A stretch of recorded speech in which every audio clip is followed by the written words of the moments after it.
Hello, bachcho.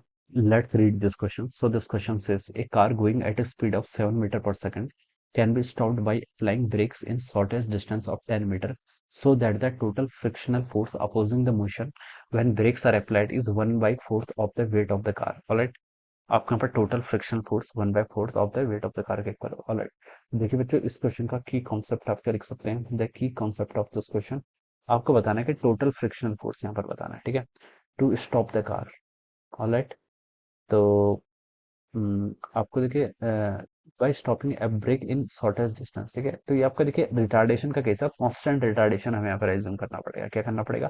Constant retardation इसमें यहाँ पर एज्यूम करना पड़ेगा। क्वेश्चन में इसका रिगार्डिंग ऐसा हिंट नहीं दी है, लेकिन बोला गया कि एक car going at speed of 7 metre per second can be stopped by applying brakes in shortest distance of 10 metre. ठीक है, so that the total frictional force opposing the motion when brakes are applied is 1 by 4th of the weight of the car। ठीक है, तो चलिए हम constant retardation इस question का की कॉन्सेप्ट लिख लेते हैं। क्या लिख लेते हैं? Constant retardation. ठीक है, कांस्टेंट रिटार्डेशन। ठीक है, रिटार्डेशन देखिए क्या होता है? Negative acceleration. नेगेटिव एक्सेलेरेशन इसलिए क्योंकि कार को हमें स्टॉप करना है। ठीक है, रिटार्डेशन। ठीक है, इसलिए हम इसको क्या लिख रहे हैं? Negative retardation. इसका क्या हो गया? आपका की कॉन्सेप्ट हो गया। ठीक है, तो एक्सेलेरेशन जब नेगेटिव होता है तो देखिए बच्चों, इनिशियल स्पीड कितनी है? देखिए कार की 7 मीटर पर सेकंड से मूव कर रही है। ठीक है, इसको स्टॉप करना है तो फाइनल वेलोसिटी जीरो हो जाएगी। ठीक है, और शॉर्टेस्ट डिस्टेंस आपको डिस्टेंस गिवन कर रखी है, यानी कि कितनी डिस्टेंस में करना है आपको? 10 मीटर की डिस्टेंस में। ठीक है, 10 मीटर की डिस्टेंस में इसको क्या करना है? आपको स्टॉप करना है। ऑलराइट, ये ये आप यहाँ पर से ऐसा लिख सकते हैं।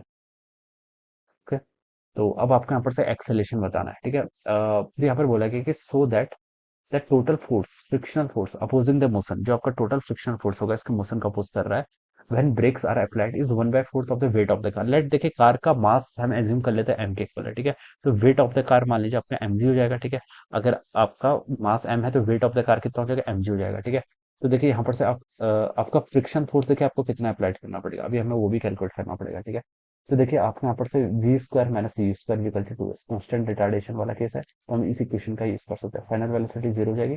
इनिशियल वेलोसिटी 7 है तो 7 का स्क्वायर इंटू आपका 2 टाइम्स एक्सेलेरेशन इंटू एस 10 हो जाएगा। तो यहाँ से आपका कितना पे 7 का स्क्वायर माइनस 49 हो जाएगा। माइनस साइन ऑलरेडी है 20 इंटू ए। ठीक है, तो एक्सेलेरेशन यहाँ से आ गया आपका minus 2.45 metre per second square के इक्वल। ठीक है, 24 ठीक है, इतना आ जाएगा। ठीक है, एक्सेलेरेशन नेगेटिव तो आना ही था क्योंकि रिटार्डेशन है। रिटार्डेशन का मतलब एक्सेलेरेशन नेगेटिव होता है क्योंकि इनिशियल वेलोसिटी थी और फाइनल जीरो हो रही, तो उसका मतलब एक्सेलेरेशन आपने नेगेटिव डायरेक्शन। ठीक है, तो ये आपने पता लगा लिया। ठीक है, अब हमें बताना है कि फ्रिक्शन फोर्स कितना लगेगा। ठीक है, फ्रिक्शन फोर्स देखिए एट द टाइम यहाँ पर बोला कि जब हम ब्रेक को अप्लाई कर रहे हैं। ठीक है, तो फ्रिक्शन फोर्स देखिए आपका मास टाइम्स एक्सेलेरेशन क्यों लगेगा? मास एक्सेलेरेशन कितना है? तो मैं इसका सर मैग्नीट्यूड कंसिडर कर रहा हूँ क्योंकि फ्रिक्शन फोर्स ऑलरेडी क्या होगा? रिटार्डिंग ही करेगा। ठीक है, तो ये आपको गिवन कर रखा है। अब आपसे बोल रखा है कि हमें यहाँ पर शो करना है कि फ्रिक्शन फोर्स और जो हम अप्लाई कर रहे हैं ये 1/4 of the weight of the car के इक्वल है, तो आपका फ्रिक्शन फोर्स इतना होना चाहिए। ठीक है, तो यहाँ पर से देखिए आप इसका रेशियो लिख लीजिए, work by weight divided by friction force, इसका ratio m g divided by कितना हो जाएगा? एम इंटू 2.45 के इक्वल। ठीक है, एम से आपका एम कैंसिल, जी की वैल्यू 9.8 है। ठीक है, तो यहाँ पर 9.8 डिवाइडेड बाय 2.45 कर रखा है। ठीक है, तो ये तो आपका 4 टाइम्स कैंसिल हो गया ना। हाँ ठीक है, 4 टाइम्स कैंसिल हो गया। तो हमसे बोल रखा था फ्रिक्शन फोर्स बताना, तो फ्रिक्शन फोर्स में यहाँ से मैं क्या लिख सकता हूँ? W/4 लिख सकता हूँ। तो ये आपका आंसर हो जाएगा। ठीक है, जो आपका काइनेटिक फ्रिक्शन है वो किसके इक्वल होगा? 1/4 है किसके? वेट ऑफ द कार के इक्वल। ठीक है, तो देखिए ये प्रूफ हो गया and this would be the answer of this question. तो इस तरीके से बच्चों हम क्या करेंगे? इसको सॉल्व करेंगे। Alright, so I hope you all understood this concept. All the best and thank you so much.